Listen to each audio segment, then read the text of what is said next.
خواب میں کالے رنگ کا ناگ دیکھنا، اس کی تعبیر کیا ہے سنتے ہیں۔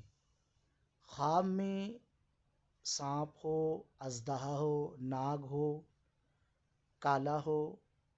سانپ کا دیکھنا عام طور پر دشمن کی طرف اشارہ ہوتا ہے اور تعبیر بتانے والے دشمن ہی سے تعبیر کرتے ہیں، لہٰذا ایسا خواب دیکھے تو سنت کے مطابق برے خواب کی دعا پڑھیں، یعنی اعوذ باللہ من شرہا۔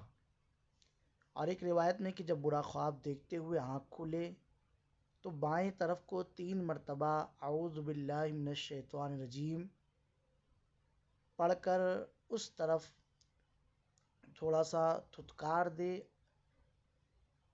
اور پھر سو جائے۔ انشاءاللہ تعالی ایسے خواب نظر نہیں آئیں گے، اور جب ایسے خواب نظر آئے تو ہوشیار بھی رہے تاکہ دشمن کا کوئی وار کامیاب نہ ہونے پائے۔